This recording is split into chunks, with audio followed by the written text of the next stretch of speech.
Hello दोस्तों, आपका स्वागत है अपने यूट्यूब चैनल पर।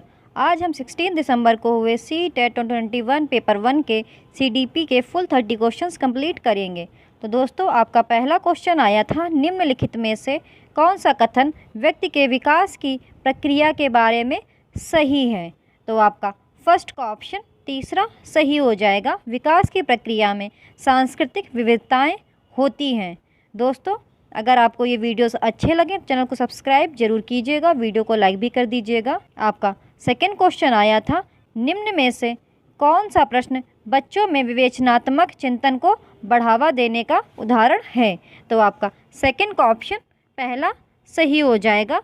पता करो कि तटीय इलाकों में रहने वाले लोग क्या खाते हैं व क्यों। आपका थर्ड क्वेश्चन आया था, विकास का चरणीय सिद्धांत निम्नलिखित नियमों में से किस पर स्पष्ट रूप से जोर देता है। I stage theory of development explicitly emphasises which of the following principles. तो आपका थर्ड का ऑप्शन दूसरा सही हो जाएगा। विकास की अनिरंतरता, डिसकंटिन्यूटी ऑफ डेवलपमेंट।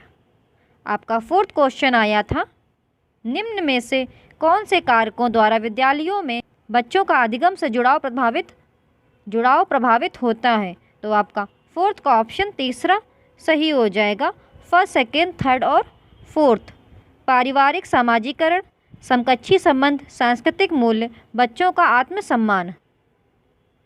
आपका फिफ्थ क्वेश्चन आया था, जीन पियाजे के अनुसार पूर्व संक्रियात्मक चरण में बच्चे निम्न में से क्या कर पाते हैं। तो आपका फिफ्थ का ऑप्शन दूसरा सही हो जाएगा। प्रतीकात्मक खेल, मेक बिलीव प्ले। आपका सिक्स्थ क्वेश्चन आया था, एक छोटी बालिका प्रतीकात्मक खेल कर पाती है पर अभी दूसरे व्यक्ति का दृष्टिकोण नहीं समझ पाती है और उसके नियंत्रण से बाहर की घटनाएं उसे आसानी से परेशान कर देती है। जीन पियाजे के द्वारा सुझाए गए चरणों में से कौन सी अवस्था इस बालिका के वर्तमान स्तर को अंकित करती है। तो आपका सिक्स्थ का ऑप्शन दूसरा सही हो जाएगा। पूर्व संक्रियात्मक, प्री ऑपरेशनल। आपका सेवेंथ क्वेश्चन आया था, निम्न में से कौन सा अभिलक्षण कुल वर्ग के नैतिक विकास मॉडल में सम्मिलित है। तो आपका सेवेंथ का ऑप्शन पहला सही हो जाएगा। नैतिक विकास के चरणों का स्वरूप सार्वभौमिक होता है। आपका एट्थ क्वेश्चन आया था, लेव विगोत्स्की के अनुसार निम्न में से किसके लिए समीपस्थ विकास क्षेत्र का इस्तेमाल करना चाहिए। According to Lev Vygotsky, the zone of proximal development should be used for. तो आपका एट्थ का ऑप्शन पहला सही हो जाएगा। शिक्षण और मूल्यांकन, टीचिंग एंड असेसमेंट। आपका नाइन्थ क्वेश्चन आया था, एक विशिष्ट संप्रत्यय को पढ़ाने हेतु एक अध्यापिका बच्चे को आधा हल किया हुआ उदाहरण देती है। लेव विगोत्स्की के अनुसार अध्यापिका किस रणनीति का इस्तेमाल कर रही है। A teacher gives a half done example to a child while teaching a particular concept. According to Lev Vygotsky, which of the following strategies is the teacher using? तो आपका नाइन्थ का ऑप्शन दूसरा सही हो जाएगा। पाड़, स्कैफोल्डिंग। आपका 10th question आया था, निम्नलिखित में से कौन सी अभिवृत्ति एक प्रगतिशील कक्षीय माहौल के अनुसार नहीं है। तो क्वेश्चन में पूछा गया है नहीं है। तो आपका 10th का ऑप्शन फोर्थ सही हो जाएगा। अध्यापक द्वारा अनुशासन कायम करना। The classroom environment of progressive classroom will not have which of the following attitudes. तो आपका ऑप्शन फोर्थ करेक्ट हो जाएगा। Maintaining external discipline by the teacher. आपका 11th क्वेश्चन आया था, यह महत्वपूर्ण है कि कोई अध्यापक बच्चों को बुद्धि लब्धि के आधार पर स्थिर समूहों में पृथक ना करें, क्योंकि it is important that the teacher does not segregate children into fixed group based upon IQ as। तो आपका ऑप्शन फोर्थ करेक्ट हो जाएगा। बुद्धि लब्धि संकल्पना स्थायी नहीं है और यह बच्चों को चिन्हित करने के लिए जिम्मेदार हो सकती है। The concept of IQ is not stable and it also leads to labelling of children. आपका 12th क्वेश्चन आया था, हार्वर्ड गार्डनर के सिद्धांत के अनुसार एक कक्षा में तरह तरह की अध्यापन रणनीतियों का इस्तेमाल होना जरूरी है, क्योंकि according to Harvard Gardner theory it is important to have a variety teaching modes with a classroom because. तो आपका 12th का ऑप्शन पहला सही हो जाएगा। यह बहुबौद्धिकता को निष्पादित करने में मददगार है। It helps exercise multiple intelligences. आपका 13th क्वेश्चन आया था, 1.5 से 2.5 साल की उम्र के बच्चों द्वारा अक्सर उच्चारित द्विशब्दीय उच्चारणों को क्या कहा जाता है? तो आपका 13th का ऑप्शन दूसरा सही हो जाएगा, तार प्रेषित वचन, टेलीग्राफिक स्पीच। आपका 14th क्वेश्चन आया था, पुरुष सामान्यतः दिमाग से सोचते हैं और महिलाएं अपने हृदय से सोचती हैं, यह कथन क्या दर्शाता है? तो आपका 14th का ऑप्शन दूसरा सही हो जाएगा, लैंगिक रूढ़िवाद, जेंडर स्टीरियोटाइप्स। दोस्तों, अगर आपको ये वीडियोस अच्छे लगें चैनल को सब्सक्राइब जरूर कीजिएगा, वीडियो को लाइक भी कर दीजिएगा। आपका 15th क्वेश्चन आया था, एक प्रगतिशील कक्षा में निम्नलिखित में से कौन सी मूल्यांकन विधि का इस्तेमाल नहीं होता होगा? विच of the following assessment strategies would not use in a progressive classroom? तो आपका 15th का ऑप्शन तीसरा सही हो जाएगा, केवल मानक निर्देशित मूल्यांकन पर आश्रय। क्वेश्चन में पूछा गया था इस्तेमाल नहीं होता है, इसलिए आपका ऑप्शन तीसरा सही हो जाएगा, केवल मानक निर्देशित मूल्यांकन पर आश्रय। आपका 16th क्वेश्चन आया था, वंचित और हाशिए पर स्थित समूहों की भाषा और संस्कृति को स्कूली पाठ्यक्रम में समावेशित करने से एक अध्यापक क्या सुनिश्चित कर सकता है? By inclusion of the language and culture of the disadvantage and marginalised groups with the school curriculum a teacher can ensure. तो आपका 16th का ऑप्शन दूसरा सही हो जाएगा, शिक्षा में साम्यता, इक्विटी इन एडुकेशन। आपका 17th क्वेश्चन आया था, पर्याप्त समर्थन प्रदान करने के बावजूद एक कक्षा में एक विद्यार्थी गणितीय क्रियाओं को समझने में निरंतर चुनौतियों का सामना करता है, इसकी वजह क्या हो सकती है? तो आपका 17th का ऑप्शन दूसरा सही हो जाएगा, डिस्कैलकुलिया। आपका 18th क्वेश्चन आया था, एक समावेशी संस्था में एक श्रव्य बाधित विद्यार्थी की शिक्षा हेतु निम्न में से कौन सी रणनीति प्रभावी नहीं होगी? तो आपका 18th का ऑप्शन फोर्थ सही हो जाएगा, संप्रेषण हेतु मुख्यतः मौखिक माध्यम पर ही आश्रित होना। क्वेश्चन में पूछा गया था प्रभावी रणनीति नहीं है, इसलिए आपका ऑप्शन फोर्थ सही हो जाएगा, संप्रेषण हेतु मुख्यतः मौखिक माध्यम पर ही आश्रित रहना। आपका 19th क्वेश्चन आया था, निम्नलिखित में से किस कक्षीय प्रक्रिया का विश्लेषण किसी अध्यापक के वंचित समूहों के प्रति गणित गुण पूर्वाग्रहों को उजागर कर सकता है? तो आपका 19th का ऑप्शन पहला सही हो जाएगा, लिंग, जाति और आर्थिक श्रेणी के आधार पर निर्धारित आसन व्यवस्था, seating arrangements done on the basis of gender, caste and class. आपका 20th क्वेश्चन आया था, कक्षा में सृजनात्मकता को बढ़ावा देने के लिए विद्यार्थियों को कैसे अवसर प्रदान करने चाहिए? तो आपका 20th का ऑप्शन दूसरा सही हो जाएगा, मौलिक खोज और सोच को प्रोत्साहित करने के, encouraging original discovery and thinking. आपका 21st क्वेश्चन आया था, एक संरचनात्मक कक्षा में बच्चों की संज्ञानात्मक सहभागिता को किस प्रकार सुसाधित किया जा सकता है? तो आपका 21st का ऑप्शन तीसरा सही हो जाएगा, फर्स्ट, सेकेंड एंड थर्ड, बच्चों के वार्तालाप द्वारा, अध्यापक के संवेगों द्वारा, बच्चों के सकारात्मक परस्पर संबंधों द्वारा। आपका 22nd क्वेश्चन आया था, बच्चों की असफलता अक्सर विद्यालय की असफलता होती है, निम्न में से कौन सा कथन इस वाक्य का समर्थन करता है? तो आपका 22nd का ऑप्शन दूसरा सही हो जाएगा, बच्चे इसलिए असफल होते हैं क्योंकि विद्यालय बच्चों के सीखने के विविध गतियों को ध्यान में नहीं रखते हैं। आपका 23rd क्वेश्चन आया था, किसी संप्रत्यय के प्रासंगिक और अर्थपूर्ण होने के लिए क्या आवश्यक है? To be relevant and meaningful a concept needs to be. तो आपका 23rd का ऑप्शन दूसरा सही हो जाएगा, बच्चे के जीवन संबंधित सामाजिक परिप्रेक्ष्य से जोड़कर पढ़ाना, linked with the social context of the child's life. आपका 24th क्वेश्चन आया था, एक कक्षा में बच्चों के असफलता के भय को दूर करना क्यों जरूरी है? तो आपका 24th का ऑप्शन तीसरा सही हो जाएगा, असफलता और त्रुटियां बच्चों के अधिगम का स्वाभाविक हिस्सा हैं। आपका 25th क्वेश्चन आया था, अक्सर यह तर्क दिया जाता है कि पुरस्कार देना अधिगमकर्ताओं को अभिप्रेरित करने का उत्तम तरीका नहीं है, क्योंकि? तो आपका 25th का ऑप्शन पहला सही हो जाएगा, इससे आंतरिक अभिप्रेरणा क्षीण होती है। क्वेश्चन में पूछा गया था उत्तम तरीका नहीं है, इसलिए आपका ऑप्शन पहला सही हो जाएगा। इससे आंतरिक अभिप्रेरणा क्षीण होती है। दोस्तों, अगर आपको ये वीडियोस अच्छे लगें, चैनल को सब्सक्राइब जरूर कीजिएगा और वीडियो को लाइक भी कर दीजिएगा। आपका 26 क्वेश्चन आया था, निम्न में से अभिलक्षणों का कौन सा समूह उत्तम समस्या समाधानकर्ताओं को इंगित करता है? तो आपका 26 का ऑप्शन पहला सही हो जाएगा। सृजनात्मकता, प्रतिक्रियात्मक अनम्यता की कमी, अपसारी चिंतन, creativity, lack of response set, divergent thinking. आपका 27 क्वेश्चन आया था, शिक्षक का विचार है कि विद्यार्थियों की खासकर सुविधा वंचित वर्ग के सफलता एवं असफलता अक्सर उनके अधिगम व अभिप्रेरणा को प्रभावित करती है। इस संदर्भ में निम्न में से कौन सा कथन सही है? तो आपका 27 का ऑप्शन पहला सही हो जाएगा। शिक्षक की अपेक्षाएं बच्चों के सीखने को बेहद प्रभावित करती हैं। आपका 28 क्वेश्चन आया था, शिक्षक कक्षा में सकारात्मक रूप से सीखने का वातावरण किस प्रकार सुनिश्चित कर सकते हैं? तो आपका 28 का ऑप्शन तीसरा सही हो जाएगा। बच्चों के संवेगों को सीखने की प्रक्रिया का हिस्सा बनाकर। क्वेश्चन में पूछा गया था किस प्रकार सुनिश्चित कर सकते हैं, इसलिए आपका ऑप्शन तीसरा सही हो गया।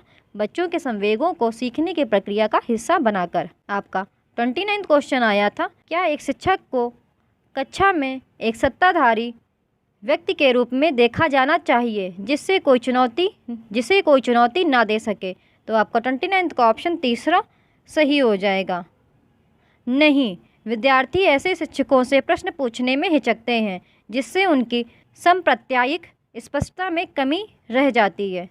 आपका 30 क्वेश्चन आया था, कक्षा में परिचर्चा के दौरान क्या एक शिक्षिका को विद्यार्थियों के गलत उत्तर सही करने चाहिए? तो आपका 30 का ऑप्शन दूसरा सही हो जाएगा। नहीं, बच्चों को अभिव्यक्ति करने के लिए प्रोत्साहित करना चाहिए, गलत होने की चिंता के बिना।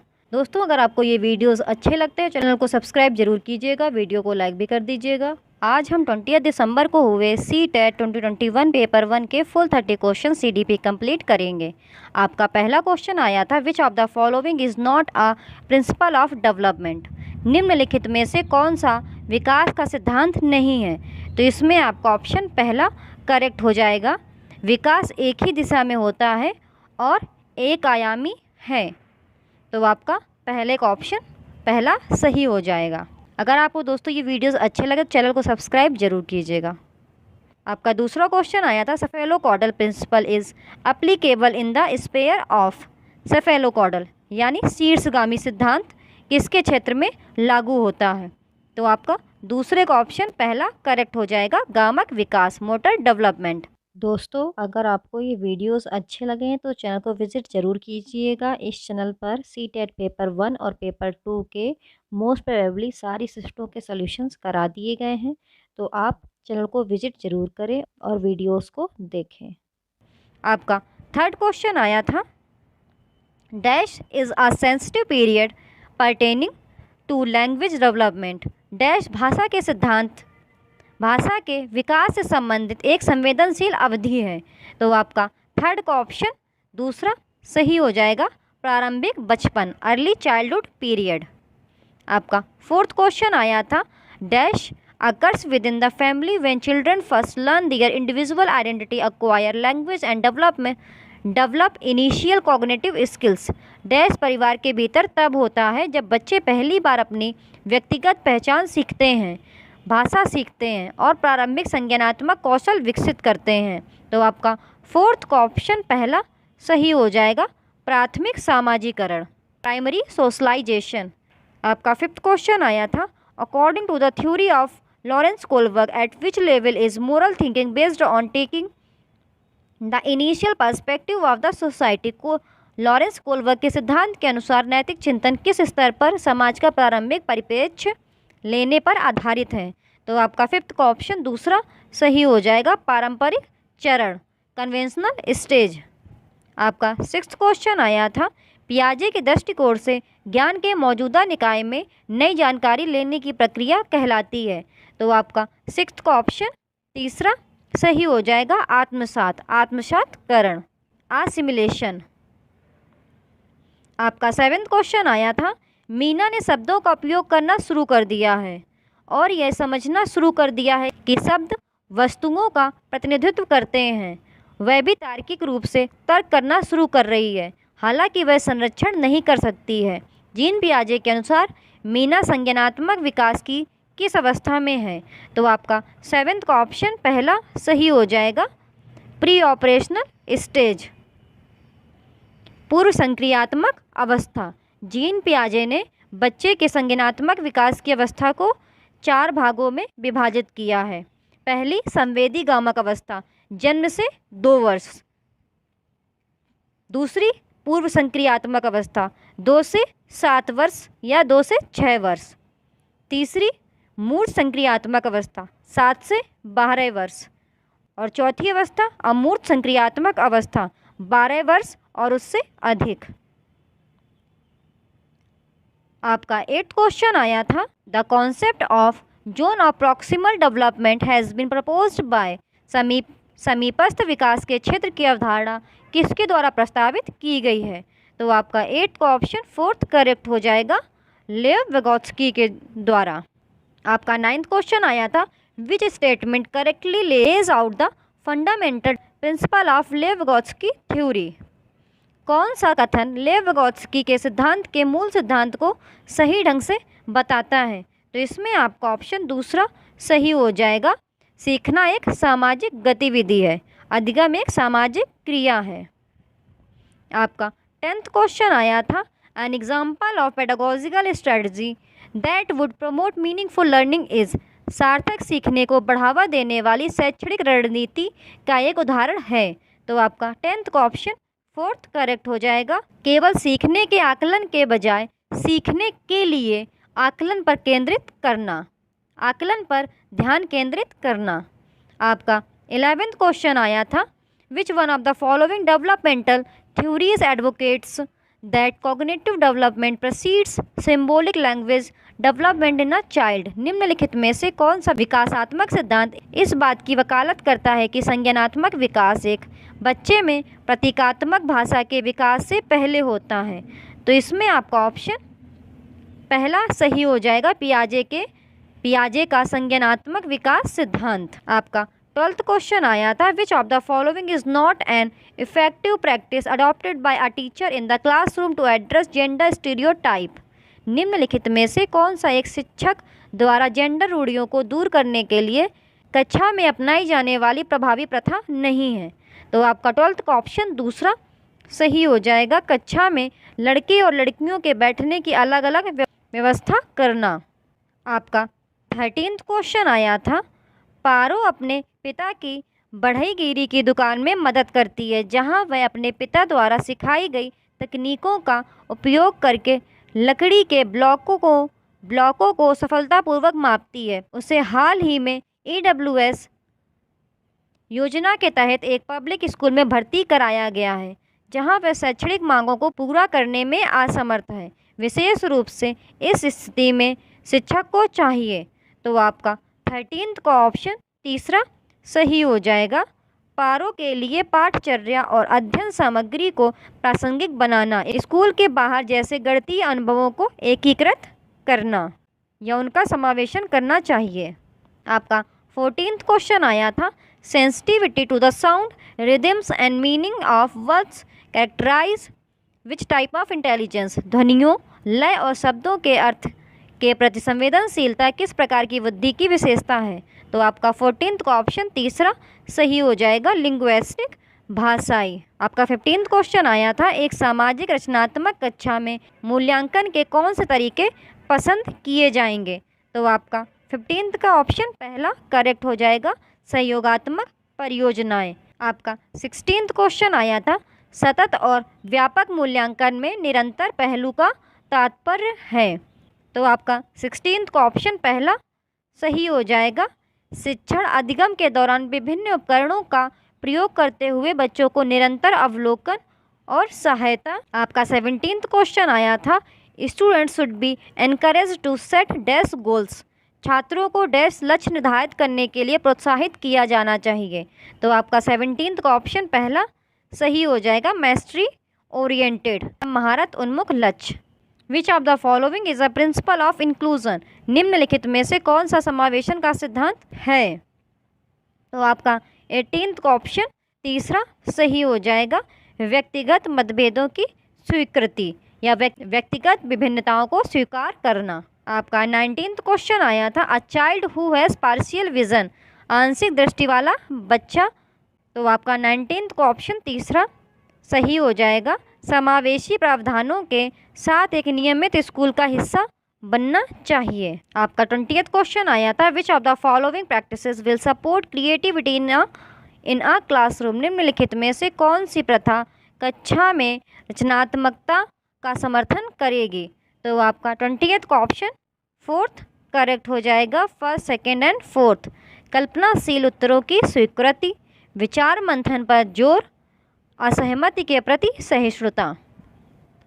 आपका 21st क्वेश्चन आया था, निम्नलिखित में से कौन सी रणनीति आपकी कक्षा में ऑटिज्म से पीड़ित बच्चों की मदद करने के लिए समावेश के दर्शन के अनुरूप नहीं है, जिसे समूह गतिविधियों से निपटने में मुश्किल हो रही है। आपका 21st का ऑप्शन तीसरा करेक्ट हो जाएगा, बच्चे को विशेष स्कूल में पढ़ने के लिए भेजना। आपका 22nd क्वेश्चन आया था, in a primary classroom the teacher must dash students to ask question, प्राथमिक कक्षा में शिक्षक को डैश छात्रों को प्रश्न पूछने चाहिए।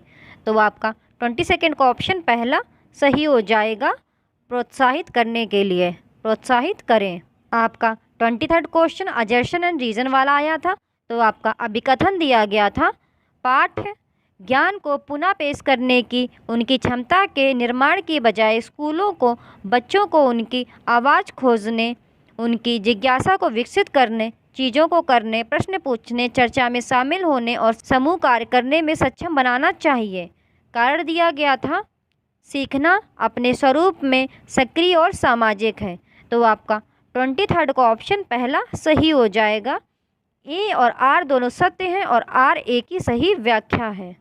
आपका 24th क्वेश्चन आया था, किसी विशेष विषय के भीतर ज्ञान और संबंधों को व्यवस्थित और प्रस्तुत करने के लिए ग्राफिकल टूल को डैश के रूप में जाना जाता है। तो आपका 24th का ऑप्शन फोर्थ सही हो जाएगा, अवधारणा मानचित्र, संकल्पना मानचित्र, कॉन्सेप्ट मैप्स। दोस्तों अगर आपको ये वीडियोस अच्छे लगे तो चैनल को सब्सक्राइब जरूर कीजिएगा। और दोस्तों ये जो हिंदी होती है गूगल ट्रांसलेटेड होती है, इसलिए टफ होती है दोस्तों, इसीलिए मैं इंग्लिश टाइप करके देती हूँ, जिससे कि आप लोग एक बारी इंग्लिश को ज़रूर पढ़ लें। आपका 25th क्वेश्चन आया था, वह उदाहरण चुने जो आंतरिक प्रेरणा को दर्शाता है। तो आपका 25th का ऑप्शन फोर्थ करेक्ट हो जाएगा, रवि अपनी परियोजना के लिए विभिन्न संसाधनों की खोज कर रहा है क्योंकि उसे नई चीज़ें सीखना पसंद है। आपका 26th क्वेश्चन आया था, छात्रों को चिंता से निपटने में मदद करने के लिए इनमें से कौन सी रणनीति प्रभावी नहीं है। तो 26th का ऑप्शन फोर्थ करेक्ट हो जाएगा, कक्षा में एक दूसरे के साथ छात्र के प्रदर्शन की तुलना करना। दोस्तों इस पर ज़रूर ध्यान दिया करिए, क्वेश्चन में पूछा क्या गया है, नहीं है या सही है, क्योंकि एक हल्की सी गलती आपका क्वेश्चन गलत कर सकती है। तो इसमें पूछा गया था कौन सी रणनीति प्रभावी नहीं है, तो इसीलिए इसका ऑप्शन फोर्थ करेक्ट हो जाएगा, कक्षा में एक दूसरे के साथ छात्र के प्रदर्शन की तुलना करना, क्योंकि कंपेरिजन करना इज़ नॉट करेक्ट। आपका 27th क्वेश्चन आया था, गणित की शिक्षिका रचिता स्टेटमेंट योग के लिए लागू किए जाने वाले सही ऑपरेशन की पहचान करने में अपने छात्रों द्वारा की गई त्रुटियों का विश्लेषण करने की कोशिश करती है, वह ऐसा करती है। तो आपका 27th का ऑप्शन फोर्थ करेक्ट हो जाएगा, त्रुटियों को समझे क्योंकि वे बच्चों की सोच के लिए मदद करते हैं। आपका 28th क्वेश्चन आया था, national education policy 2020 lays emphasis on, राष्ट्रीय शिक्षा नीति 2020 पर जोर दिया गया है। तो आपका 28th का ऑप्शन फोर्थ सही हो जाएगा, वैचारिक समझ पर, कॉन्सेप्चुअल अंडरस्टैंडिंग। आपका 29th क्वेश्चन आया था, चिल्ड्रेन लर्न मोस्ट मीनिंगफुली, बच्चे सबसे अधिक अर्थपूर्ण ढंग से सीखते हैं। तो आपका 29th का ऑप्शन तीसरा सही हो जाएगा, जब वे सक्रिय रूप से कार्यों और गतिविधियों में लगे हों या लगे होते हैं। आपका 30th क्वेश्चन आया था, giving students access to a range of suitable materials and the scope to self direct their learnings is a way of promoting, छात्रों को उपयुक्त सामग्री की एक श्रृंखला तक पहुंच प्रदान करना और उनके सीखने को स्वयं निर्देशित करने की गुंजाइश को बढ़ावा देने का एक तरीका है। तो आपका 30th का ऑप्शन तीसरा सही हो जाएगा, डिस्कवरी लर्निंग, अन्वेषित अधिकम। दोस्तों अगर आपको ये वीडियोस अच्छे लगे तो चैनल को सब्सक्राइब जरूर कीजिएगा, वीडियो को लाइक भी कर दीजिएगा और दोस्तों के साथ प्लीज़ इसको शेयर भी कर दीजिएगा। Thank you for watching the video and ऐसे ही अपना प्यार बनाए रखें और चैनल को सब्सक्राइब करते रहें। मैं आपको ऐसे ही वीडियोस प्रोवाइड करती रहूँगी। आज हम 21 दिसंबर को हुए CTET 2021 पेपर 1 के CDP के फुल 30 क्वेश्चन कंप्लीट करेंगे। तो दोस्तों आपका पहला क्वेश्चन आया था विकास डैश है, तो आपका फर्स्ट का ऑप्शन तीसरा सही हो जाएगा, परिवर्तनीय। आपका सेकंड क्वेश्चन आया था निम्नलिखित में से कौन सा पूर्णतया आनुवंशिकी द्वारा पूर्व निर्धारित होता है, तो आपका सेकंड का ऑप्शन सेकंड सही हो जाएगा, आँखों का रंग। दोस्तों अगर आपको वीडियोस अच्छे लगे चैनल को सब्सक्राइब जरूर कीजिएगा, वीडियो को लाइक भी कर दीजिएगा और आप ऐसे ही वीडियोस देखना चाहते हैं तो मेरे यूट्यूब चैनल को विजिट करें, क्योंकि इस यूट्यूब चैनल पर 2021 में हुए CTET पेपर 1 और पेपर 2 के ऑलरेडी मोस्ट प्रोबेबली सारी शिफ्ट के सॉल्यूशंस प्रोवाइड कर दिए गए हैं। आप चैनल को विजिट कीजिए और वीडियोस को देख लीजिए। आपका थर्ड क्वेश्चन आया था अधिगम की वह प्रक्रिया क्या कहलाती है जिसमें बच्चे स्कूल जैसी सामाजिक संस्थाओं में प्रवेश करके सीखते हैं, तो आपका थर्ड का ऑप्शन फोर्थ सही हो जाएगा, द्वितीयक समाजीकरण। आपका फोर्थ क्वेश्चन आया था कोलबर्ग के भौतिक विकास सिद्धांत में दूसरे स्तर पारंपरिक नैतिकता की तीसरी अवस्था को क्या कहा जाता है, तो आपका फोर्थ का ऑप्शन दूसरा सही हो जाएगा, अच्छा लड़का अच्छी लड़की अभिविन्यास। आपका फिफ्थ क्वेश्चन आया था जीन पियाजे के सिद्धांत में वर्तमान स्कीमा द्वारा परिवेश को समझ पाने की असमर्थता के कारण एक नए स्कीमा की रचना क्या कहलाती है, तो आपका फिफ्थ का ऑप्शन पहला सही हो जाएगा, समायोजन। आपका सिक्स्थ क्वेश्चन आया था पियाजे के अनुसार कौन सा संप्रत्यय कार्य रूप सूचना को संगठित और प्रतिपादित करता है, तो आपका सिक्स्थ का ऑप्शन दूसरा सही हो जाएगा, स्कीमा। आपका सेवेंथ क्वेश्चन आया था रश्मि अपनी कक्षा में विद्यार्थियों के सीखने की क्षमता को ध्यान में रखकर विभिन्न प्रकार के कार्यकलापों का उपयोग करती है और सहपाठियों द्वारा अधिगम को बढ़ावा देने के लिए समूह भी बनाती है, निम्नलिखित में से कौन सा इसका समर्थन करता है, तो आपका सेवेंथ का ऑप्शन दूसरा सही हो जाएगा, लेव विगोत्स्की का सामाजिक सांस्कृतिक सिद्धांत।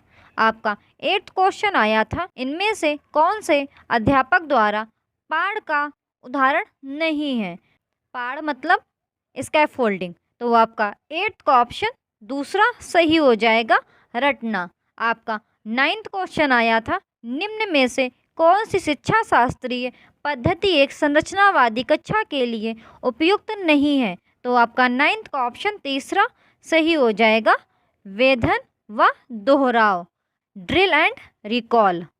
आपका टेंथ क्वेश्चन आया था निम्न में से किसने सामान्य बुद्धि के विचार को नकारा और बुद्धि को अनेक विशिष्ट संसाधन संक्रियाओं के पदों के रूप में परिभाषित किया है, तो आपका टेंथ का ऑप्शन फोर्थ सही हो जाएगा, हार्वर्ड गार्डनर।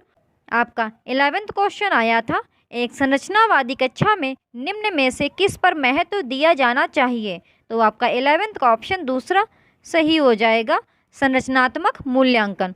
दोस्तों अगर आपको वीडियोस अच्छे लगे चैनल को सब्सक्राइब जरूर कीजिएगा, वीडियो को लाइक भी कर दीजिएगा। दोस्तों अभी चैनल की स्टार्टिंग है, अगर आप लोग एक एक को भी शेयर करोगे अपने फ्रेंड्स ग्रुप में जो CTET की प्रिपरेशन कर रहे हैं तो इस चैनल को बूस्ट मिलेगा, तो प्लीज़ सपोर्ट मी। आपको ऐसे ही आगे भी इस चैनल पर वीडियोस मिलती रहेंगी। आपका 12th क्वेश्चन आया था विगोत्स्की के सिद्धांत के अनुसार निजी संवाद प्राइवेट स्पीच, तो आपका 12th का ऑप्शन तीसरा सही हो जाएगा, जटिल कार्य करते समय बच्चों को उनके व्यवहार संचालन में सहायता देता है। आपका 13th क्वेश्चन आया था लड़कियों को गुलाबी कपड़े और गुड़िया से जोड़ा जाता है और लड़कों को नीले कपड़ों एवं कार से जोड़ा जाता है, यह किसको दर्शाता है, तो आपका 13th का ऑप्शन फोर्थ सही हो जाएगा, जेंडर रूढ़िवादिता, ये आपके जेंडर बायस को शो करता है। आपका 14th क्वेश्चन अभिकथन और तर्क वाला दिया गया था, तो आपका अभिकथन दिया गया था शिक्षा असफल हो जाती है जब बच्चों से यह अपेक्षा की जाती है कि वे प्राप्त ज्ञान को ज्यों का त्यों पुनः उत्पादित करें। आपका तर्क दिया गया था जानकारी का पुनः उत्पादन बच्चों के अधिगम का अर्थपूर्ण द्योतक है, तो आपको सही विकल्प बताना था। तो आपका 14th का ऑप्शन तीसरा सही हो जाएगा। ए सही है लेकिन आर गलत है। आपका 15th क्वेश्चन दिया गया था एक संरचनावादी कक्षा में शिक्षक और छात्रों की क्या भूमिका होती है, तो आपका 15th का ऑप्शन तीसरा सही हो जाएगा। शिक्षक और छात्र दोनों ही सक्रिय होते हैं। क्वेश्चन में पूछा गया था क्या भूमिका होती है, इसलिए आपका ऑप्शन तीसरा सही हो जाएगा। दोस्तों आप अदर ऑप्शंस भी पढ़ लिया करें, जिससे आपको समझ में आएगा कि अदर ऑप्शंस आपके क्यों गलत हैं और तीसरा ही आपका ऑप्शन क्यों सही है। आपका 16th क्वेश्चन आया था एक कक्षा में अध्यापिका भिन्न जातियों के समूह वाले अधिगमकर्ताओं के लिए समावेशी वातावरण की रचना कैसे कर सकती है, तो आपका 16th का ऑप्शन पहला सही हो जाएगा। फर्स्ट, सेकंड और थर्ड अपनी उन अवधारणाओं और पूर्वाग्रहों पर चिंतन करके जो बच्चों के शैक्षिक अनुभव को सीमित करते हैं, कक्षा में बच्चों के अनुभवों की विविधता को सम्मिलित करके और संस्था में समानता की मूल संस्कृति पर बल देकर। आपका 17th क्वेश्चन आया था रमनी की कक्षा में एक दृष्टिबाधित छात्र है। एक समावेशित कक्षा में इस संदर्भ में उसे कौन से निर्देशात्मक समायोजन करने चाहिए, तो आपका 17th का ऑप्शन तीसरा सही हो जाएगा। त्रिआयामी मानचित्र और चार्ट जैसे स्पर्शिकी संसाधनों का प्रावधान करना। आपका 18th क्वेश्चन आया था रीना कक्षा में दी गई किसी भी समस्या को सुलझाने के लिए अलग अलग तरकीबों के बारे में सोचती है, यह निम्न में से किसका प्रतीक है, तो आपका 18th का ऑप्शन फोर्थ सही हो जाएगा, अपसारी सोच। आपका 19th क्वेश्चन आया था राजू 61 के स्थान पर 16 लिखता है और बी और डी अक्षरों में अक्सर भ्रमित होता है, ये किसके प्राथमिक लक्षण हैं, तो आपका 19th का ऑप्शन पहला सही हो जाएगा, डिसलेक्सिया। आपका 20th क्वेश्चन आया था एक समावेशी कक्षा में विशेष बच्चों को किस प्रकार सहायता मिल सकती है, तो आपका 20th का ऑप्शन तीसरा सही हो जाएगा, फर्स्ट और थर्ड। व्यक्तिगत लक्ष्यों का निर्धारण, सहयोगात्मक अधिगम। आपका 21st क्वेश्चन आया था एक संरचनावादी परिप्रेक्ष्य में बच्चों को किस प्रकार समझा जाता है, तो आपका 21st का ऑप्शन फोर्थ करेक्ट हो जाएगा, अपने पर्यावरण को समझने की उत्सुकता लिए हुए। आपका 22nd क्वेश्चन आया था बच्चों की असफलता के संदर्भ में निम्न में से कौन सा कथन सही है, क्वेश्चन में पूछा गया है कौन सा कथन सही है, तो आपका 22nd का ऑप्शन दूसरा सही हो जाएगा। आपका 23rd क्वेश्चन दिया गया था एक शिक्षिका अपनी प्राथमिक कक्षा में अर्थपूर्ण अधिगम को कैसे बढ़ावा दे सकती है, तो आपका 23rd का ऑप्शन तीसरा सही हो जाएगा, विषय वस्तु का विद्यार्थियों के जीवन के साथ संबंध स्थापित करके।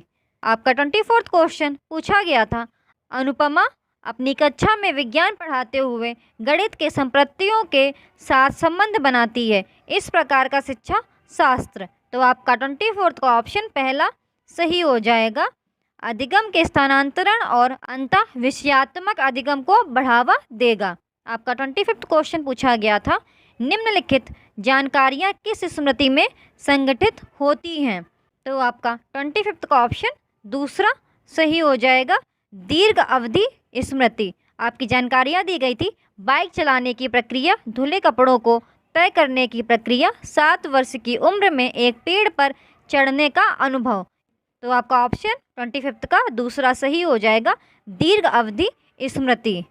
आपका 26th क्वेश्चन पूछा गया था निम्नलिखित कथनों में से कौन सा कथन बच्चों की त्रुटियों को समझने के लिए सही नहीं है, तो आपका 26th का ऑप्शन पहला सही हो जाएगा, यह कक्षा में छात्रों के ग्रेड और पदों को निर्धारित करने में मदद करता है।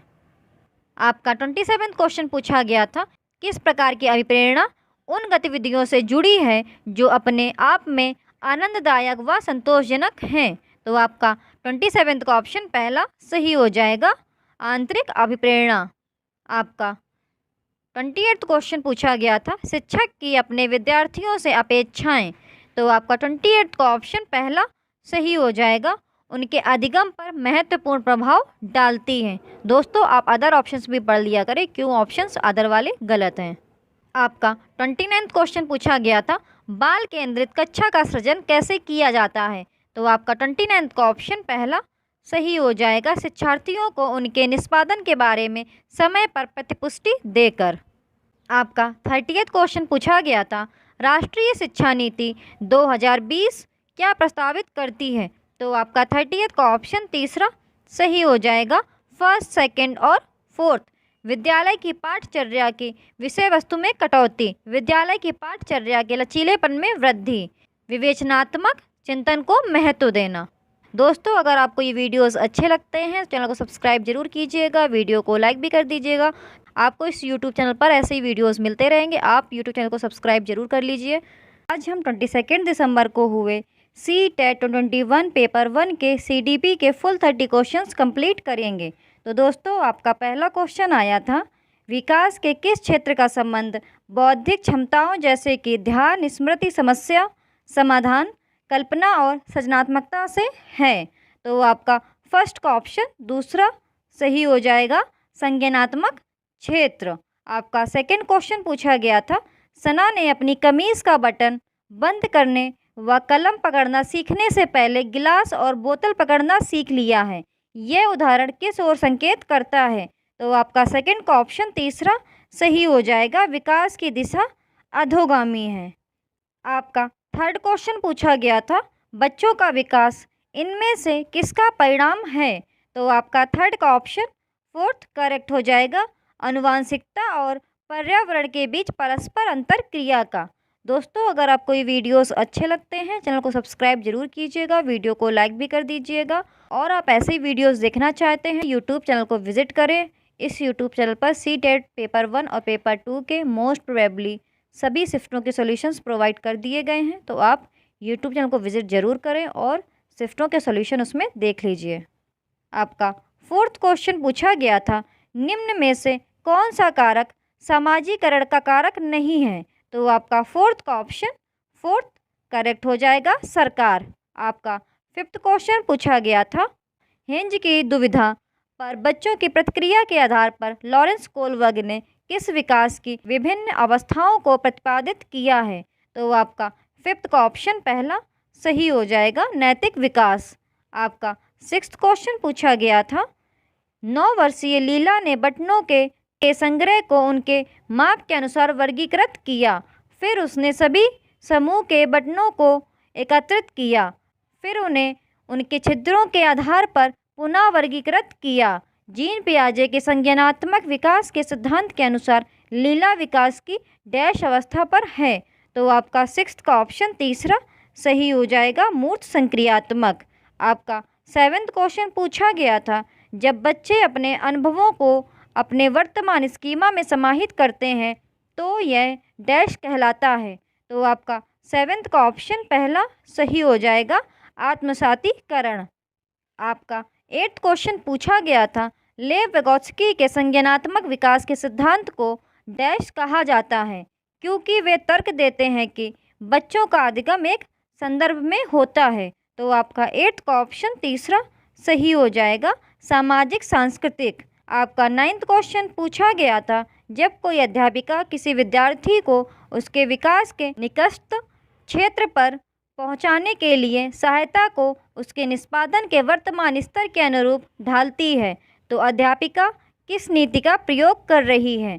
तो आपका नाइन्थ का ऑप्शन तीसरा सही हो जाएगा, पाढ़ अर्थात स्कैफोल्डिंग। आपका 10th क्वेश्चन पूछा गया था, एक प्रगतिशील कक्षा में डैश। तो आपका 10th का ऑप्शन दूसरा सही हो जाएगा, छात्र अधिगम में सक्रिय भूमिका निभाते हैं। आपका 11th क्वेश्चन पूछा गया था, इधर पर आपका डैश था। डैश बुद्धि कौशल उस कौशल की ओर संकेत करता है जो कि दूसरों की मनोदशाओं, स्वभावों और आशाओं को पहचानता है तथा उन पर उपयुक्त प्रतिक्रिया देता है। तो आपका 11th का ऑप्शन पहला सही हो जाएगा, अंतःवैयक्तिक। आपका 12 क्वेश्चन पूछा गया था, राष्ट्रीय शिक्षा नीति 2020 ये प्रस्तावित करती है कि, तो आपका 12th का ऑप्शन पहला सही हो जाएगा। प्राथमिक कक्षाओं के बच्चों को उनकी घर की या स्थानीय भाषाओं में पढ़ाया जाना चाहिए। आपका 13th क्वेश्चन पूछा गया था, एक विद्यालय बैडमिंटन प्रतियोगिता के लिए विद्यार्थियों का चयन करते समय लड़कों को प्राथमिकता देता है और संगीत प्रतियोगिता के लिए विद्यार्थियों का चयन करते समय लड़कियों को प्राथमिकता देता है। ये क्या इंगित करता है? तो आपका 13th का ऑप्शन 4th करेक्ट हो जाएगा। लैंगिक रूढ़िबद्धता या जेंडर बायस को शो करता है। आपका 14th क्वेश्चन पूछा गया था, सतत और व्यापक मूल्यांकन में निम्नलिखित में से क्या शामिल हैं? तो आपका 14th का ऑप्शन पहला सही हो जाएगा। फर्स्ट, सेकंड और फोर्थ। मूल्यांकन के मापदंडों और उपकरणों की योजना बनाना, शिक्षक द्वारा सावधानीपूर्वक रिकॉर्ड अभिलेख को तैयार करना और शिक्षण को अधिगम प्रक्रिया के साथ एकीकृत करना। आपका 15th क्वेश्चन पूछा गया था, राष्ट्रीय शिक्षा नीति 2020 के अनुसार आकलन के लिए अंतर्निहित सिद्धांत क्या होना चाहिए? तो आपका 15th का ऑप्शन तीसरा सही हो जाएगा। सभी विद्यार्थियों के लिए उनके अधिगम और विकास का अनुकूलन करना। आपका 16th क्वेश्चन पूछा गया था, भारतीय संसद ने दिव्यांग व्यक्तियों के लिए निम्नलिखित में से कौन सा कानून हाल ही में पारित किया गया है? तो आपका 16th का ऑप्शन तीसरा सही हो जाएगा। दिव्यांगता के साथ व्यक्तियों के अधिकार अधिनियम। आपका 17th क्वेश्चन पूछा गया था, निम्नलिखित में से कौन सा कथन प्राथमिक शिक्षा में समावेश की भावना का सटीक रूप से वर्णन करता है? तो आपका 17th का ऑप्शन 4th करेक्ट हो जाएगा। शिक्षक सांस्कृतिक रूप से उत्तरदायी शिक्षा शास्त्र का प्रयोग करता है या करती है। आपका 18th क्वेश्चन पूछा गया था, निम्नलिखित में से कौन सी विशेषताओं का समूह प्रतिभाशाली छात्रों को परिभाषित करता है? तो आपका 18th का ऑप्शन तीसरा सही हो जाएगा। First, second and third. वे शीघ्रता से सीखते हैं और उसे याद रखते हैं। वे सतर्क रहते हैं और तुरंत उत्तर देते हैं, बारीकी से अवलोकन करते हैं। वे त्वरण के साथ बेहतर प्रदर्शन करते हैं। आपका 19th क्वेश्चन पूछा गया था, निम्नलिखित में से कौन सी शैक्षणिक प्रणाली अत्यधिक दृष्टिबाधिता से जूझते हुए विद्यार्थियों के समावेशन हेतु प्रभावशाली नहीं है? तो आपका 19th का ऑप्शन 4th सही हो जाएगा। दृश्यात्मक प्रस्तुतिकरण देने के लिए कंप्यूटर का उपयोग। तो क्वेश्चन में क्या पूछा गया था, कौन सी शैक्षणिक प्रणाली अत्यधिक दृष्टिबाधिता से जूझते हुए विद्यार्थियों के समावेशन हेतु प्रभावशाली नहीं है? इसलिए आपका ऑप्शन 4th करेक्ट हो जाएगा। दृश्यात्मक प्रस्तुतिकरण देने के लिए कंप्यूटर का उपयोग। दोस्तों, एक थोड़ी सी कन्फ्यूज़न आपके क्वेश्चन को रॉन्ग कर सकती है। आपका 20th क्वेश्चन पूछा गया था, जो कि अभिकथन और कारण वाला दिया गया था। तो आपका अभिकथन दिया गया था, शिक्षकों को सभी बच्चों के लिए अर्थपूर्ण अधिगम को सुगम बनाने के लिए विविध अधिगम अवसर प्रदान करने चाहिए। आपका कारण दिया गया था, सभी बच्चों में सीखने की क्षमता होती है। तो आपको सही विकल्प बताना था। तो आपका 20th का ऑप्शन पहला सही हो जाएगा। ए और आर दोनों सत्य हैं और आर ए की सही व्याख्या है। आपका 21st क्वेश्चन आया था, एक विद्यार्थी जो नियंत्रण के बाह्य अधिकारिता में विश्वास रखती है, परीक्षाओं में अपनी असफलता का कारण किसे बता सकती है? तो आपका 21st का ऑप्शन 4th सही हो जाएगा, बुरी किस्मत। दोस्तों, अगर आपको ये वीडियोस अच्छे लगते हैं, चैनल को सब्सक्राइब जरूर कीजिएगा, वीडियो को लाइक भी कर दीजिएगा। और आप ऐसे वीडियोस देखना चाहते हैं तो यूट्यूब चैनल को विजिट कीजिए। इस यूट्यूब चैनल पर ऑलरेडी सीटेट पेपर 1 और पेपर 2 के कई शिफ्टों के सोल्यूशंस प्रोवाइड कर दिए गए हैं, तो आप चैनल को विजिट कीजिए और शिफ्टों के सोल्यूशंस देख लीजिए। आपका 22nd क्वेश्चन पूछा गया था, प्रगतिशील कक्षा में एक प्रभावी वातावरण का निर्माण करते समय निम्नलिखित में से किन बातों को ध्यान में रखना चाहिए? तो आपका 22nd का ऑप्शन तीसरा सही हो जाएगा। फर्स्ट, सेकंड और फोर्थ। अन्वेषण को प्रोत्साहित करने के लिए सामग्री को व्यवस्थित करने की विधि, जोखिम लेने में विद्यार्थियों की सहायता करने के तरीके, आकलन की भिन्न भिन्न विधियाँ। आपका 23rd क्वेश्चन पूछा गया था, निम्नलिखित में से कौन सी एक सहकारी अधिगम रणनीति है? तो आपका 23rd का ऑप्शन 4th करेक्ट हो जाएगा। पारस्परिक रूप से प्रश्न करना। आपका 24वां क्वेश्चन पूछा गया था, मोहन ने विद्यार्थियों को आयतन की समझ बनाने के लिए भिन्न धारिताओं वाले बर्तन दिए। फरहान ने अपने विद्यार्थियों को कूड़े को यांत्रिक कार्य बनाने की संभावनाओं पर मानस मंथन करने के लिए कहा। दोनों अध्यापक अपनी कक्षा में किस शिक्षण शास्त्रीय युक्ति का प्रयोग कर रहे हैं? तो आपका 24वां का ऑप्शन दूसरा सही हो जाएगा, रचनावाद। आपका 25वां क्वेश्चन अभिकथन और कारण वाला पूछा गया था, तो आपका अभिकथन दिया गया था, शैक्षणिक अधिगम के अलावा एक शैक्षिक व्यवस्था में छात्रों की सामाजिक भावनात्मक आवश्यकताओं पर ध्यान देना महत्वपूर्ण है। कारण दिया गया था, संज्ञान में संवेग महत्वपूर्ण भूमिका रखते हैं। तो आपको सही विकल्प बताना था। तो आपका 25वां का ऑप्शन पहला सही हो जाएगा। ए और आर दोनों सही हैं और आर ए की सही व्याख्या करता है। आपका 26वां क्वेश्चन पूछा गया था, शैक्षणिक कार्यों में बच्चों द्वारा की गई त्रुटियों को समझना निम्न में से क्या है? तो आपका 26 का ऑप्शन तीसरा सही हो जाएगा। शिक्षण के साथ साथ अधिगम की प्रक्रिया को समझने के लिए प्रासंगिक है। आपका 27वां क्वेश्चन पूछा गया था, निम्न में से समालोचनात्मक चिंतन में क्या शामिल है? तो आपका 27वां का ऑप्शन पहला सही हो जाएगा, फर्स्ट, सेकेंड और थर्ड, परासंज्ञान, विश्लेषण और मनन। आपका 28वां क्वेश्चन पूछा गया था, अनीता जो कि चौथी कक्षा की अध्यापिका है, अपनी कक्षा में एक ऐसी स्थिति का सामना कर रही है जहां कई विद्यार्थी पढ़ाए जा रहे विषय में उकताहट महसूस कर रहे हैं। इस स्थिति में उसे क्या करना चाहिए? आपका 28 का ऑप्शन तीसरा सही हो जाएगा, पाठ की विषय वस्तु और पढ़ाने के तरीके पर पुनः चिंतन करें। दोस्तों, आप अदर ऑप्शंस भी पढ़ लिया करें कि क्यों ही आपका ऑप्शन थर्ड सही है और अदर ऑप्शंस रॉन्ग है। आपका 29वां क्वेश्चन पूछा गया था, किसी अध्यापक को अपने विद्यार्थियों को किसी कार्य के लिए आंतरिक रूप से प्रेरित करने के लिए क्या कहकर प्रोत्साहित करना चाहिए? तो आपका 29वां का ऑप्शन तीसरा सही हो जाएगा, इस पर काम करना कितना मज़ेदार है। चलो देखते हैं कि हम इस गतिविधि से क्या क्या सीख सकते हैं। आपका 30वां क्वेश्चन पूछा गया था, सीखने की गति डैश है? तो आपका 30वां का ऑप्शन तीसरा सही हो जाएगा, व्यक्तिगत और पर्यावरणीय कारकों की पारस्परिक क्रिया पर निर्भर।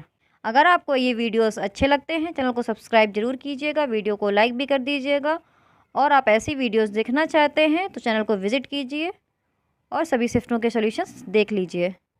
आपको इस यूट्यूब चैनल पर ऐसे ही वीडियोस मिलते रहेंगे। आप चैनल को सब्सक्राइब जरूर कीजिए।